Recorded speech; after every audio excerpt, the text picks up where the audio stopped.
What's up, you guys? This is OffTopicGames with a new deck profile for you guys. This one is on the updated post-GBTO8 Scharhrot deck profile. It's that grade 3 from GBTO3. So let's get started. For our starter, we run this guy. What he does is GB1. You can counterblast 1 and put this card into your soul.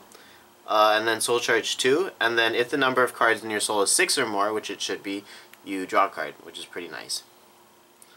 For our starter, we will run the main guy. So I'm not actually too sure how to pronounce it. A lot of people pronounce it Charlotte, but if you see in our previous videos, I named it Scharhrot because I just can't pronounce the name.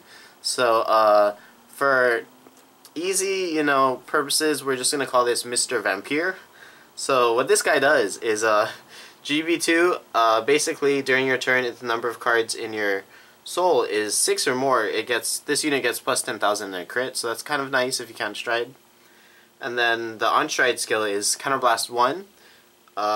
When you stride, you pay the cost. If you do, you soul charge 2, choose your Vanguard, and then it gets the auto skill. When this unit attacks a Vanguard, your opponent chooses one of his rear guards and retires it. So it's pretty nice because you get the soul charge 2, which activates Darkness, and then you get the possible retire unit if they have one. Next we run 3 GZone, so we're running 3 grade 3s. What GZone does is a GB1 Darkness, Vanguard circle only. You choose a card with Darkness ability from either your hand or on the field. You put it into your soul. At the end of the turn, if the number of cards in your soul is 6 or more, you may pay the cost, so put the thing into the soul. If you do, you can draw a card, and then if the number of cards in your soul is 15 or more, you unflip a card, unflip a damage, and then choose one of your opponent's rear guards and retire it. So it's pretty nice if you're on this card, but I think the main reason why you run it is the next effect. So it's a Counterblast 1 auto skill. When it gets placed on the Vanguard or rear guard circle, you can Counterblast 1 in order to search top 5 for any Darkness cards.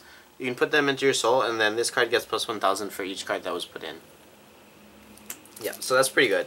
The next we run 4 of the Executioner. I really like this card, mainly for the second effect. When this unit is placed on the rear guard circle, you can look at the top 7, search for up to 1 Darkness ability, and then put it into your soul. So you can put like the PG that you'll see coming up, any like grade 2 or grade 3 or grade 1 that has Darkness ability, or the new grade 0 that we're running as a tech in choice. So, yep. The second ability is once per turn Darkness. You can Counterblast 1. If the number of cards in your soul is 6 or more, this unit gets plus 2,000. And then, if the number of cards in your soul is 10 or more, it also gets an additional plus 3,000. So it'll become a 14k attacker, which is pretty nice. Next we run 4 Doppel Vampire. Pretty interesting card. GB1 Darkness. When this unit attacks a Vanguard, if the number of cards in your soul is 6 or more, this unit gets plus 5,000 until the end of that battle. And then if the number of cards in your soul is 15 or more, it gets your opponent cannot call grade 0 cards to their hand to the Guardian Circle. So it's basically like Silent Tongue. Next we are running 2 Flying Librarian. This is a pretty cool card. GB1 Counterblast 1. When this unit is placed on the rear guard circle, you can Counterblast 1. Soul charge 2. Then if the number of cards in your soul is 6 or more, you draw a card. And then if the number of cards in your soul is 10 or more, you choose a card from your damage zone and unflip it. So yeah, that should be 10 grade 2s and then 7 grade 1s, grade 3s. So yeah. Next we run, for our grade 1 spot, the Darkness PG. So it's a PG Sentinel. You can only guard the Vanguard, I believe, with this card. Yep. And then GB1 Darkness. So it's Darkness, which means you can put in soul with the other cards that specify Darkness. And then you choose one of your grade 1 or less rear guards and retire it in order to put this card to your hand from the soul. So it's pretty good because you can basically search PGs, kind of. If it was any card instead of just grade 1 or lower, it'd be super amazing, but it's not that broken, but it's still a really good card. Enough to the point where we value the add to hand over the unflipping. Next we run 4 not flirtatious succubus, succubus of pure love. It's our stride fodder, and it also searches for Mr. Vampire, the Charlotte. Next we run 4 serpent charmer. This is the thing that refreshes the deck. So what it does is it's a continuous rearguard darkness skill. If the number of cards in your soul is 10 or more, this unit gets plus 2000. And then if the number of cards in your soul is 15 or more, this unit gets the auto rearguard skill. You can retire this unit. At the end of your turn, you can retire and then choose 13 cards from your soul, return the rest to the deck, and then shuffle and then draw a card. So it's break even, and then it refreshes your deck, so you can choose like all the triggers you want, put it into this back to your deck, shuffle it, and you have 13, which is just enough to hit 15 if you're on Charlotte or Mr. Vampire. Next we run 2 Edge in the Darkness. Don't really care for this card, but your Dark Irregulars. When you get the next promo that comes out in, I don't know when we'll get it in English, but it's really good. It's a grade 1, and hopefully we'll get it. Anyways, for this card, it's a 10k booster if the number of cards in your soul is 6 or more. And then if or it doesn't have to be a booster, it can be attacker, so either attacks or boosts. It's just during your turn it gets plus 3000 if you have 6 or more cards in your soul. And then if the number of cards in your soul is 10 or more, this unit gets the continuous skill intercept, and then it can intercept from the back. Next, for our grade 0s, we run 2 Enigmatic Assassin. So this card is a really cool card. It's a darkness skill, soul, from your soul. At the beginning of your attack step, you can, if the number of cards in your soul is 10 or more, you can pay the cost. If you do call this card to rearguard, it gets plus 5000. Then if the number of cards in your soul is 15 or more, this unit gets plus 10,000. So it'll be a 20k attacker or booster. For our triggers, we run 4 heals because, again, heals are very nice, and it can save us, and it G-guards. We run 4 stands. This is very interesting to me. This card, what it does is, it's a GB1 effect. You can put this unit back to the deck. If you do, you unflip a card, or shuffle your deck, unflip a card. Then if the number of cards in your soul is 6 or more, choose a card from your damage zone, and then... Oh, sorry. So you put this card on top of your deck, shuffle it, you soul charge 1, and then if the number of cards in your soul is 6 or more, you can unflip a damage, and then if the number of cards in your soul is 10 or more, you draw a card. So it's a pretty interesting card. It unflips for you, which is probably the main reason why I use it.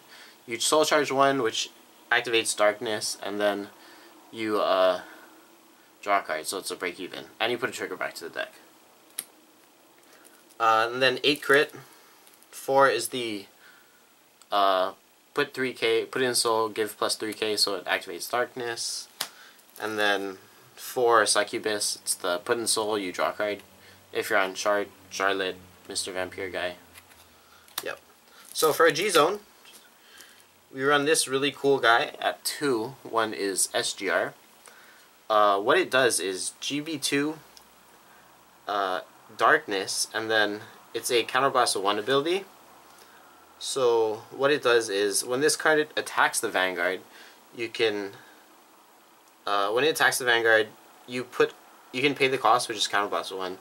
If you do, you put all of the cards on your field into the soul, and then this unit gets plus 10,000, and until the end of the battle. And then if the number of cards in your soul is 10 or more, all of your opponent's rear guards goes to the drop zone, or so it gets retired. And then if the number of cards in your soul is 15 or more, until the end of turn, your opponent cannot guard with Sentinel ability cards. So it's a pretty cool effect. And yeah, that was pretty hard to read, but it's really good because it board clears your opponent's board, so you don't care about resist. You pop all the things that are trying to like aggress you. So it's very nice, slow down your opponent, and it could be first stride if you G-guard first turn.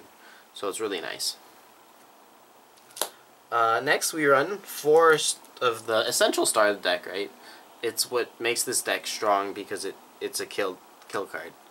So what it does, this is another weird card. So once per turn, it's an axe skill. You can choose one of this card, turn it face up, and then if the number of cards in your soul is 10 or more, it gets plus 10k.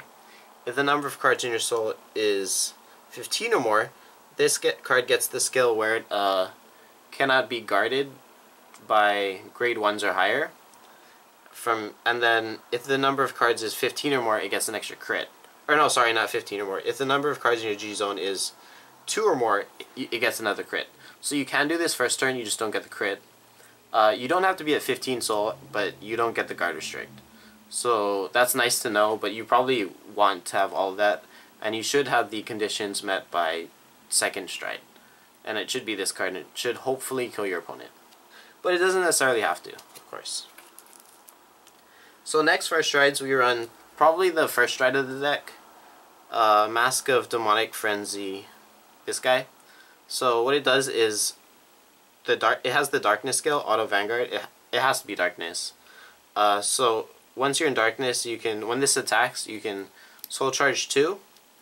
And then if the number of cards in your soul is 6 or more, this unit gets the effect Auto Skill. When it hits, your opponent chooses one of their cards and retires it. And then if the number of cards in your soul is 15 or more, this unit gets plus 1000 for each cards in your soul until the end of the battle. So yeah, that's usually your first stride. The other first stride you could go into is this girl, which we run 2 of. Love Tempest. This girl. So what it does is, basically on hit, Soul Charge 2, if the number of cards in your soul is 6 or more, you draw a card. So pretty nice as well, but the Soul Charge is only on hit. We run 1 Frederick. What it does basically is, you just choose a card from your hand, put it into soul. So that's one way you can put cards from your hand into the soul.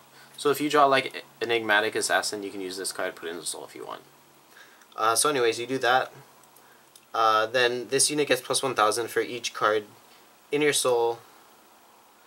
And then if the total attack increase with this card effect was 10,000 or greater, all units in the front row get, all rear guards in the front row get plus 5,000.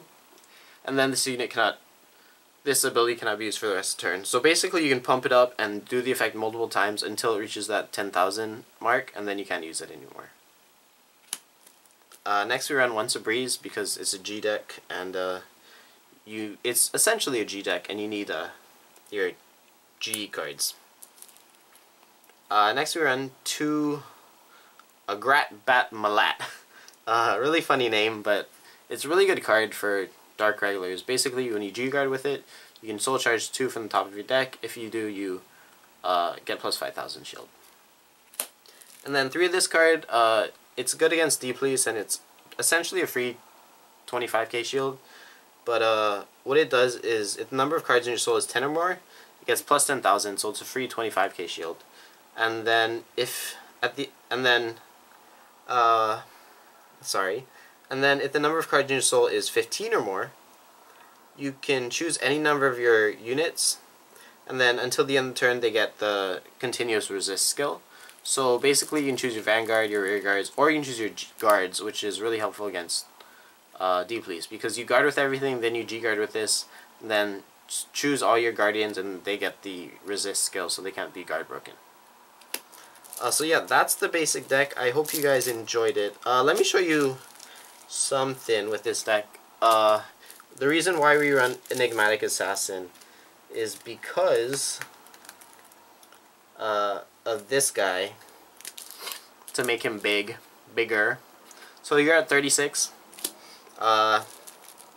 Preferably like 16 cards in soul or something. So you activate the skill. You want to have nothing in the back, but so you swing with this. No, you don't swing with this. You declare attack step, so you're in attack step. The beginning of attack step, this card activates from your soul.